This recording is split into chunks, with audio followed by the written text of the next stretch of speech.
Bom dia a todos, é um prazer estar aqui, não só pela DSPA, mas pela Microsoft, mas acima de tudo, além dos títulos, é para falar de uma área que é uma paixão pessoal. E eu lembro quando com o Fernando pensámos há 6 anos atrás em criar a DSPA, não imaginávamos, não tínhamos nenhum algoritmo preditivo que nos dissesse que a inteligência artificial ia estar outra vez no topo das atenções, como está no último ano. Já está? Ótimo. Ok, obrigado. Portanto, aquilo que eu vos vou fazer é um pouco de mostrar qual é a visão da Microsoft, mas acima de tudo perceber quais são os desafios e o que é que as empresas e todos nós, enquanto sociedade, podemos tirar a partir de hoje em dia da inteligência artificial e, em particular, da inteligência artificial generativa. Em 2022, a última vez que fizemos a conferência, há um ano, eu lembro-me de trazer uns slides e o título da apresentação era as 10 tecnologias que iam mudar o nosso futuro.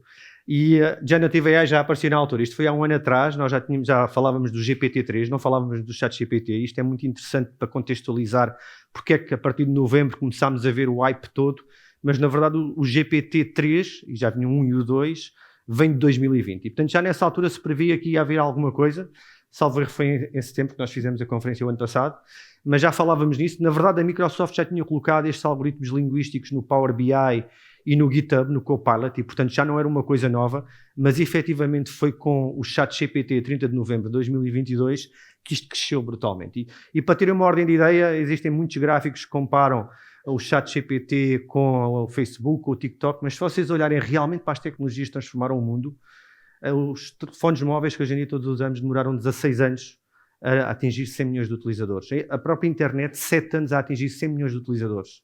O Facebook, que todos usamos, ou quase todos, 4 anos e meio.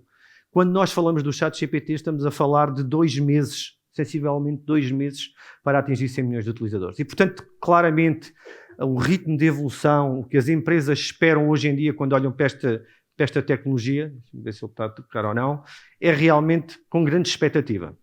E há muitos estudos pelo mercado, vocês de certeza já ouviram, este é bastante interessante, que mostra que a maior parte das empresas acreditam que realmente há uma vantagem, podem ganhar uma vantagem competitiva ao usar inteligência artificial, ao usar particularmente inteligência artificial generativa.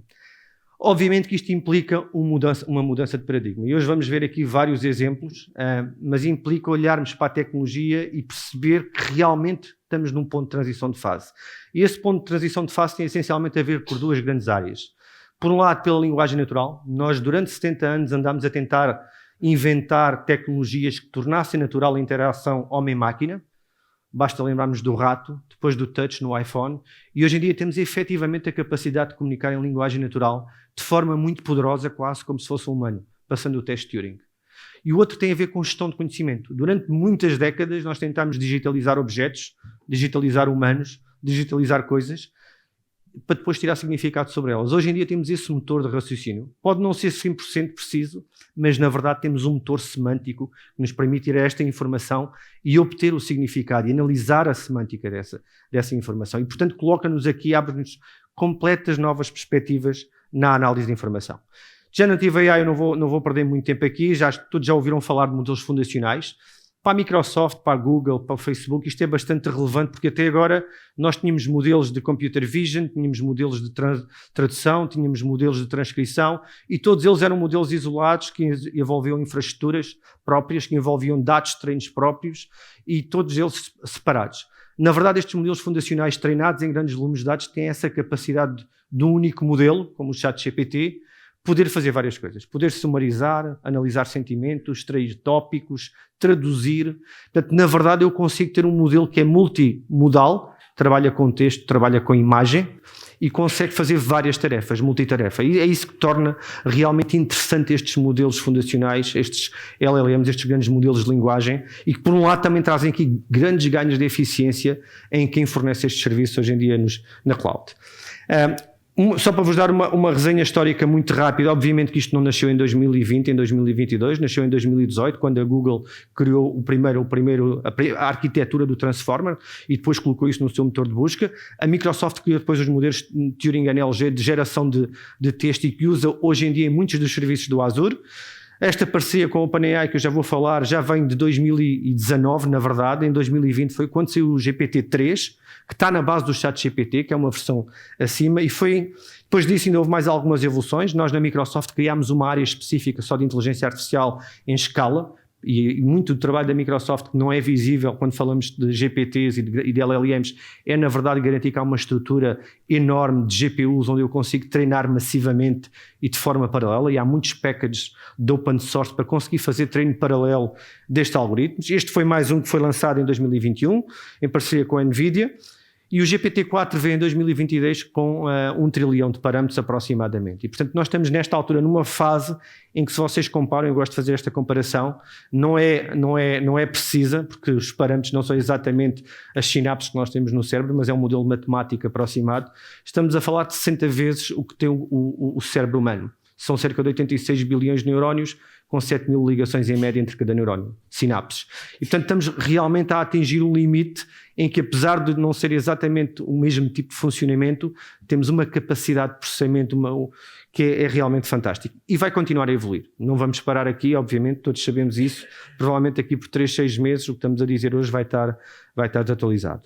Esta parceria entre a Microsoft e a OpenAI é uma das parcerias, mas na verdade nós acreditamos nas parcerias com várias empresas. Não é só com a OpenAI, é a NVIDIA sem dúvida alguma para todos os nossos data centers, onde nós hoje em dia disponibilizamos aquilo que quase que chamamos um supercomputador de inteligência artificial, porque tudo o que nós estamos aqui a colocar implica uma infraestrutura pesadíssima de GPUs, e com a Meta muito recentemente também, não só para desfornecer a infraestrutura cloud para eles treinarem os algoritmos, tal como a OpenAI, que toda a infraestrutura está em Azure, mas também para disponibilizarmos os modelos, os LLMs da Meta em open source dentro do Azure. E isso é bastante relevante, não é apenas o ChatGPT ou o GPT-4 que estão disponíveis hoje em dia no Azure, são algumas dezenas de LLMs open source que vocês podem tirar partido.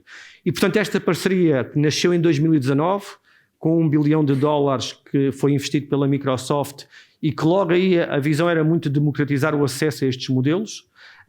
Foi logo colocada essa tecnologia no Copilot do GitHub, para aqueles que programam sabem o que eu estou a falar. Foi colocado dentro do Power BI para criar métricas em DAX. Foi colocado dentro da Power Platform na área de low-code. E, portanto, o objetivo foi sempre, ao longo do tempo, democratizar o acesso a esta tecnologia, embebê-la nos produtos. Mas mais do que isso, nos últimos tempos, obviamente, a disponibilização de serviços dentro do próprio Azure com os algoritmos, para que todos possamos usar de forma segura, dentro de um data center europeu, com as normas do RGPD, de forma responsável, tudo isso é um investimento enorme que vai muito além de treinar os modelos ou disponibilizar o ChatGPT. E obviamente isto é apenas mais um serviço dentro do portfólio da Microsoft que eu não vos vou estar aqui a detalhar. Apenas 3 ou 4 notas para coisas que eu julgo que são muito relevantes e vão ser relevantes de futuro. Uma das ferramentas que nós lançámos, chamada Prompt Flow, que visa trabalhar em Prompt Engineering. Já todos ouviram que essa será uma das profissões do futuro, os Prompt Engineers. Aqui está uma ferramenta que permite criar workflows com prompts, que permite interagir com sistemas transacionais, que permite fazer controle de versões de prompts, que permite fazer testes aos vários tipos de prompts. Portanto, sem dúvida alguma, uma ferramenta essencial quando nós mergulhamos nesta área dos modelos linguísticos. Estes são os modelos que hoje em dia alguns dos modelos estão disponíveis no Azure Machine Learning, só para vos dizer, para além do ChatGPT, do GPT-4, do DALL-E 2, olhar para o Llama 2 nas suas várias versões e olhar para outros modelos open source que hoje em dia estão disponíveis e que eu posso usar e posso inclusive carregar o meu modelo open source. Portanto, também muito importante aqui não pensarmos que o ChatGPT vai ser o único. Na verdade, estão a nascer todos os dias grandes modelos de linguagem. E o último, muito relevante, e nós aqui, se tocarmos nisto hoje durante a conferência, tem a ver com a parte ética e inteligência artificial responsável. E aqui também é um serviço que está no Azure que permite moderar, que permite avaliar não só as perguntas que eu faço ao ChatGPT, mas as respostas.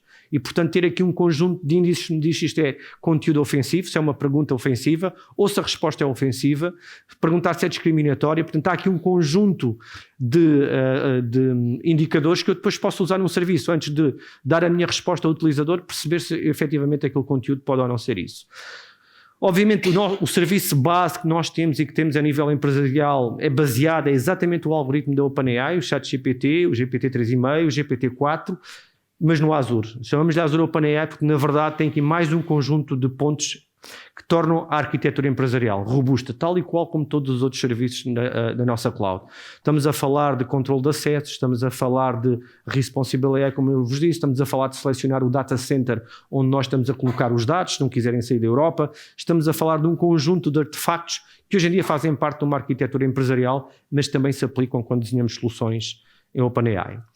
Depois houve mais uma parte muito importante e que eu recomendo a todos. Colocámos o GPT-4 de forma gratuita dentro do Bing.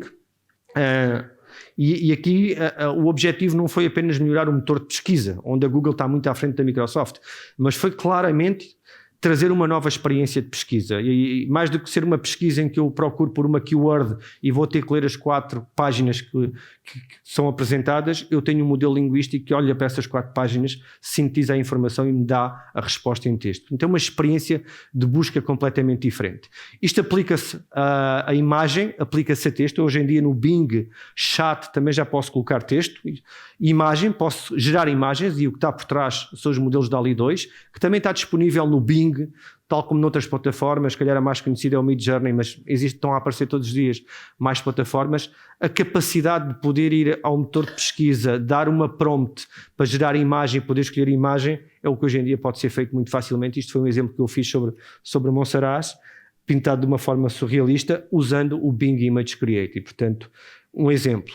Mais recentemente, e com todas as preocupações sobre a confidencialidade de dados, lançámos o Bing Chat Enterprise. E aqui também é muito interessante, porque aquilo que é feito com o Bing Chat Enterprise é garantir que toda a informação que eu coloco dentro de um chat do Bing não é utilizada, não é guardada, não é armazenada. Eu acabo aquele chat e essa informação é destruída. E mais do que isso, eu só consigo fazer isso se tiver uma conta empresarial Microsoft. E, portanto, eu tenho que fazer login com uma conta empresarial, não é com a minha conta pessoal, e a partir daí terei a possibilidade de interagir, de colocar informação confidencial. Este exemplo, salvo erro, é pegar nas especificações de um produto que está em desenvolvimento, que é confidencial, e compará-lo com as especificações de um produto da concorrência e poder fazer isso diretamente no chat. E assim que eu acabo esta interação, essa informação é destruída. Portanto, também bastante interessante. O Copilot, para quem está na área da programação, vai ser completamente, acho que essa área vai ser completamente redefinida. E porquê? Porque o que está feito hoje em dia nos modelos Codex permitem não só fazer o que vocês estão a ver aqui, para aqueles que ainda sabem o que é COBOL, passar de COBOL para Python, numa simples instrução, mas mais do que isso, poder fazer refactoring do código, poder analisar os bugs, não é simplesmente compilar o código e resolver um bug, poder documentar o código, quantos milhares de linhas de código existem hoje sem qualquer tipo de documentação. Portanto, também aqui, para quem faz desenvolvimento, integrado nas ferramentas, integrado no Visual Code, está o GitHub Copilot, que já tem mais de 2 anos com os modelos Codex embebidos.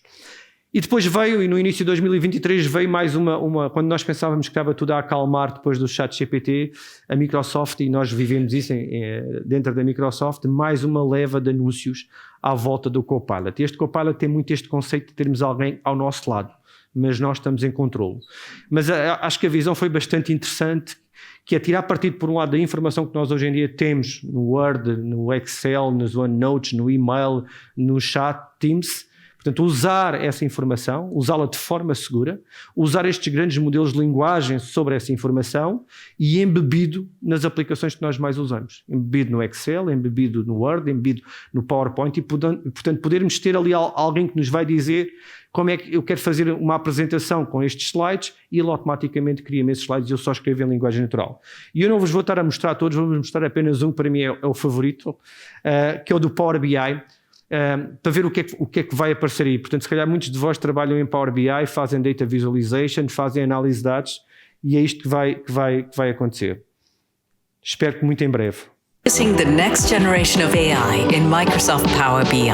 Copilot in Power BI empowers your people to unlock the full potential of your data and move from data to insights faster. Now, with Copilot in Power BI, you can use natural language to bring your data to life. Simply describe the visuals and insights you're looking for, and next generation AI will create your report and help you refine it. You can then dig into this data further by asking a question, and Copilot will find the best answer. Not only does Copilot help you visualize your data, but it taps into Power BI's advanced analysis capabilities to help you find key influencers and outliers and create forecasts. Copilot can summarize your data into easy-to-understand text narratives that help others quickly get important and relevant insights. And for analysts who are creating calculations and modeling data, you can simply describe what you want, and the code is automatically generated. With Copilot in Power BI, turning data into impact has never been easier. Agora, imaginem ter esta experiência dentro do Word, dentro do PowerPoint, dentro do Teams, dentro do Excel, dentro do Dynamics, que é bastante interessante. Portanto, a ideia e a visão é muito disponibilizar este Copilot dentro das ferramentas Microsoft, mas acima de tudo deixar que os nossos clientes possam criar os seus Copilots. Fala-se muito de ter um Copilot da profissão, não ser o Copilot do Word ou do Excel, mas ser o Copilot do professor, do jurista, do marketeer, e é muito nessa perspectiva que nós lançámos este padrão de arquitetura, que é uma stack para criar Copilots, onde nós não só damos a infraestrutura, os serviços destes grandes modelos linguísticos, as layers de inteligência artificial responsável, mas depois a componente de interface, a componente de interação poder ser definida pelos clientes num caso muito específico. E por falar em casos muito específicos, muito rapidamente falar de use cases, porque a tecnologia é muito gira, mas se nós não a aplicarmos não passa de uma ideia. E muito aquilo que nós temos visto nos últimos 6 meses tem a ver com a aplicação desta tecnologia. Os primeiros meses foram muito efervescentes, porque toda a gente falava sobre use cases. Passado algum tempo, nós sabemos hoje em dia que os principais use cases de aplicação de inteligência artificial generativa estão claramente no mundo empresarial, aquilo que nós chamamos o Enterprise GPD, em que nós usamos bases de conhecimento das próprias empresas, bases de conhecimento que não são públicas. A parte dos call centers que vai ser completamente redefinida, sem dúvida alguma, porque a partir do momento em que eu consigo transcrever uma chamada de um cliente, tudo o que eu posso fazer sobre esse texto é a imaginação. Podermos criar os nossos próprios copilots e, portanto, isso também é bastante interessante. Geração de conteúdo, obviamente, quando falamos das áreas de vendas, das áreas de marketing, o poder usar modelos que gerem imagem, que geram vídeo, que geram voz, sem dúvida alguma é muito interessante. E depois a hiperpersonalização. E eu diria que esses são os principais, mas acho que o mais relevante é olhar para a estrutura do que é um modelo de linguagem hoje em dia e perceber o que é que nós podemos fazer. Desde logo nós podemos retreinar o modelo. Mas treinar o ChatGPT, para terem uma ideia, foram 4,6 milhões de dólares. Foi o que a Microsoft gastou com a OpenAI para isso. E demorou 9 dias para treinar o ChatGPT. Portanto, aquilo que hoje em dia é possível fazer, por exemplo, no Azure OpenAI, é fazer fine-tuning do ChatGPT e treinar as últimas camadas da rede neuronal. Não é toda a rede neuronal, é apenas umas pequenas camadas dessa rede neuronal. Mas o que é realmente interessante e onde está a maioria dos casos é na área de prompt engineering, sem dúvida alguma, e é na área do Enterprise GPT, como falei há pouco, trazer as bases de dados de conhecimento, os vossos dados, e colocarem um modelo linguístico sobre um PDF onde vocês podem fazer perguntas sobre um PDF ou sobre 100 milhões de PDFs. Imaginem isto num processo judicial em que eu tenho que sumarizar 10 milhões de documentos. Portanto, é claramente aqui que estão 90% dos casos. Não quer dizer que em alguns cenários nós não vamos precisar de fazer fine-tune do modelo, mas para fazer fine-tune eu tenho que ter dados para treinar o modelo. Portanto, não é simplesmente eu fazer fine-tune e depois não tenho dados suficientes para treinar um modelo desta dimensão. E, portanto, esta parte é muito relevante. Este novo padrão, que é este de eu usar os meus próprios dados, é muito simples. É pegar nas múltiplas fontes de informação, pegar nas múltiplas fontes de dados de diferentes formatos, colocá-los dentro de uma base de dados vetorial para conseguir fazer os embeddings e, a partir daí, usar o serviço do OpenAI sobre essa base de dados de conhecimento, que já está indexada vetorialmente. E, portanto, isto permite-me que qualquer que seja a base de dados, seja imagem, seja um PDF, seja texto, sejam dados, eu posso fazer o grounding do meu modelo sobre esses dados e, a partir daí, poder fazer perguntas usando um modelo linguístico com dados que são dados privados, que não são dados públicos. Portanto, este, sem dúvida, é um dos padrões que nós mais implementamos. Eu já vos vou mostrar alguns. O outro tem a ver com o call center, também já falámos, em que, na verdade, a partir do momento em que eu chego aqui e guardo a chamada, o áudio da chamada, e passo por um serviço de speech to text, passei a ter texto. A partir do momento em que eu tenho texto, tudo o que eu posso fazer de extração do sentimento, de identificação dos tópicos, de perceber quais são as próximas ações, perceber quem falou, a entoação do que foi dito, tudo isso pode ser feito, seja em tempo real, com um agente em conversação, seja para fazer analytics, por exemplo, dentro do Power BI, como vocês veem aqui. Portanto, são apenas 2 cenários muito interessantes. Eu vou passar muito rapidamente aqui pelo meu browser para vos dar 2 exemplos em Portugal, que são públicos, todos vocês podem ir lá. Este é o exemplo do Guia Prático da Justiça, foi o primeiro, uma área que não se esperaria que fosse usado. Pegar na legislação sobre divórcios e casamentos e ter um modelo linguístico a responder. Portanto, se vocês estão a casar, espero que não estejam a divorciar, podem ir lá e fazer perguntas. Se estão a criar empresas, já podem ir lá, já tem mais um domínio de conhecimento que vocês podem usar. O outro exemplo muito interessante foi o caso da AMA, em que nós, para além dos modelos linguísticos, colocámos um avatar, que na verdade é gerado por inteligência artificial, deixem-me dizer-vos, não se apaixonem já, porque não existe. Mas na verdade tem não só a parte de texto, mas tem a parte de voz. E quando falamos de inclusão ou de colocar num telemóvel, eu posso fazer o speech to text, o modelo linguístico vai responder neste caso sobre perguntas da chave móvel digital e vai responder em voz e multilíngua e sincronizado. Portanto, eu posso no limite humanizar o serviço tal e qual como vocês veem aqui. O exemplo mais recente que foi lançado pela Nós, em que eu coloco o ChatGPT dentro do bloco técnico da Nós, e o que vocês estão a ver aqui são várias perguntas que eu posso fazer, e em vez de eu ter um assistente a fazer a primeira linha e a diagnosticar, posso simplesmente usar o ChatGPT sobre uma base de dados enorme que eles têm de problemas técnicos na rede, e portanto um caso bastante interessante. Este que me deu particular gozo, a dança dos paliteiros foi um exemplo, mas pensem neste cenário aplicado no turismo, em todos os nossos territórios, onde eu tenho informação em livros, isto era um PDF, e onde de repente eu posso dar esta informação de forma contextual, usando linguagem natural, no meu telemóvel, nas várias línguas dos turistas que visitam uma região. Portanto, isto são tudo casos em Portugal, mais estão a aparecer. À tarde o Fernando vai estar com o Luís Metelo para falar mais um no Recuperar Portugal, que eu estou ansioso para ver o ChatGPT a falar sobre o PRR, talvez ele descubra como é que se vai executar. Amanhã de manhã, pronto, então estão convidados para amanhã de manhã. Olhando para, e eu estou a ser muito rápido como vocês veem, só mais de 3 minutos, olhando para, e também para todos saberem, este é o Bing normal, o Bing Chat, onde vocês têm o GPT-4, mais do que ter apenas o GPT-4, onde vocês vão vendo aqui todas as vossas interações, as fontes, vocês hoje em dia podem carregar uma imagem. Eu carreguei esta imagem de uma conferência que fiz ontem e reparem a precisão que ele tem a descrever o que está na imagem. Portanto, também aqui hoje em dia, fazer isto em imagem, fazer isto em frames de vídeos, eu posso fazer isto facilmente, de forma gratuita e com precisão que vocês estão a ver aqui.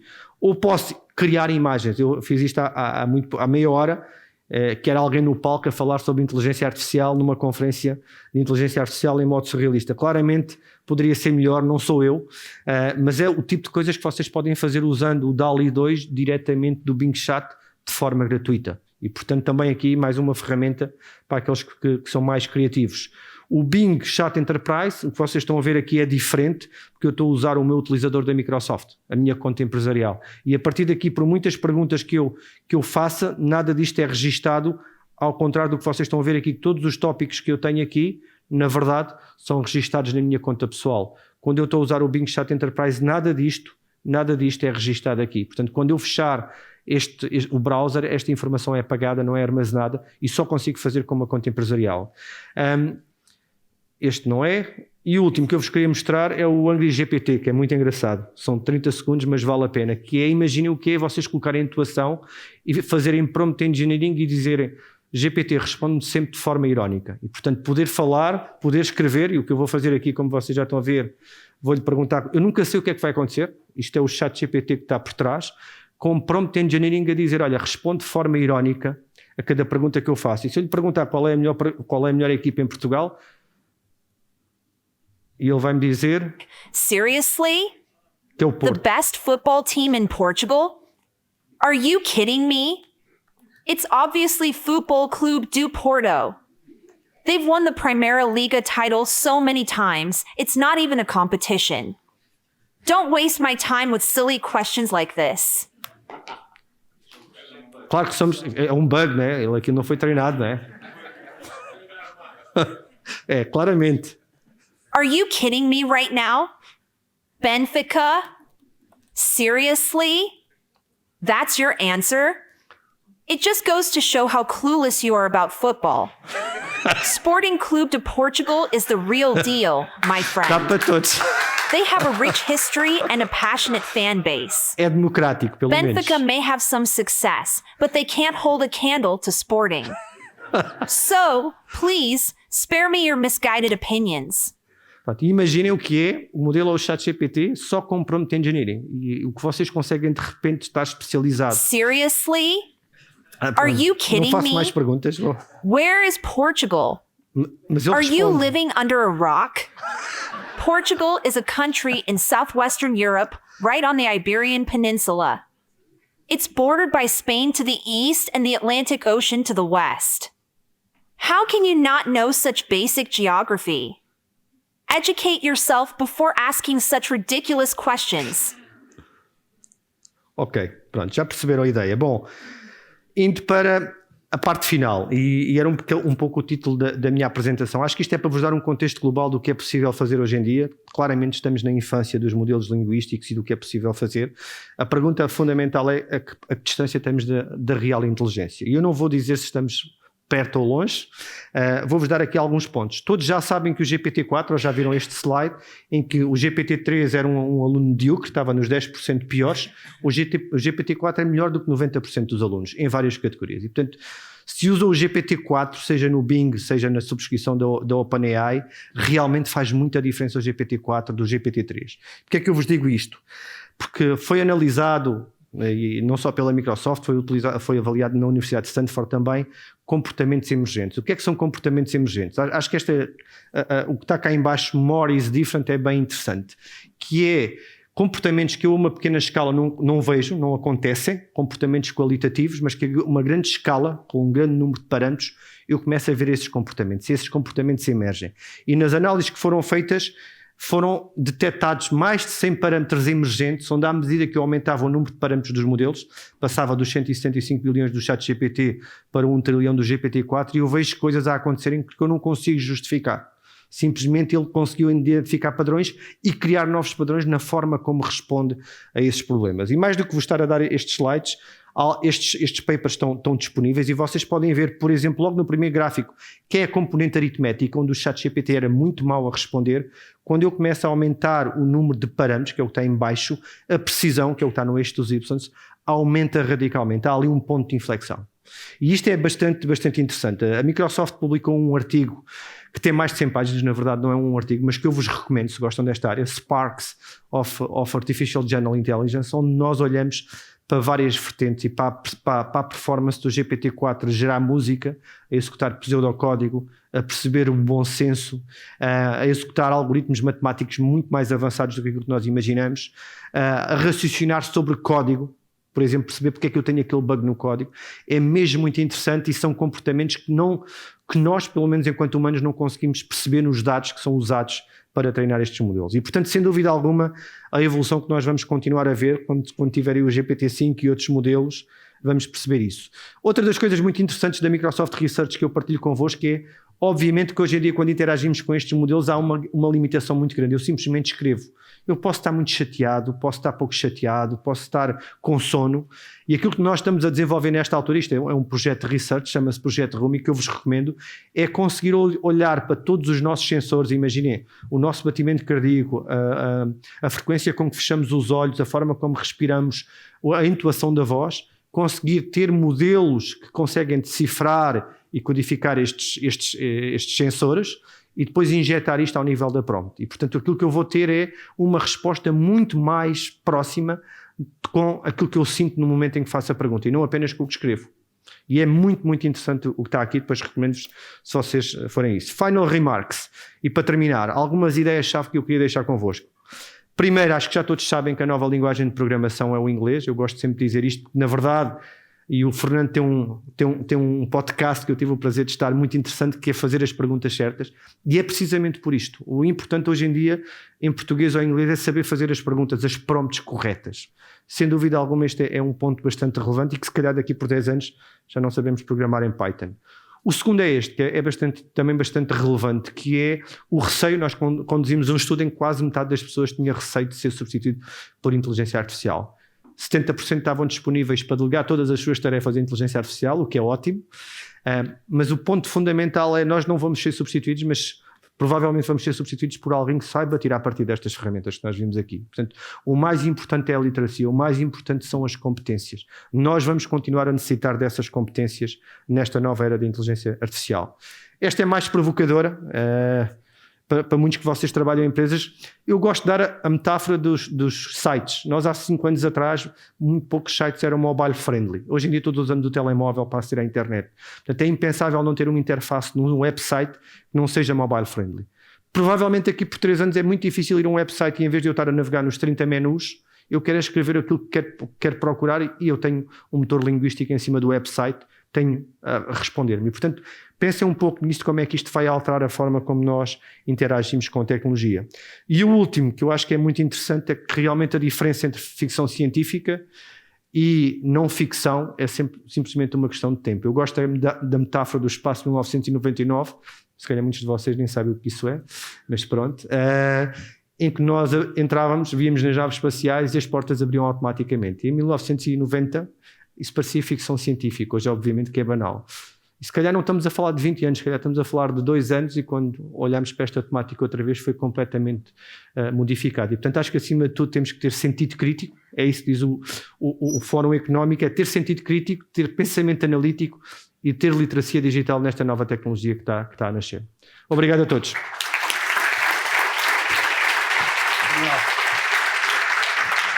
Obrigado.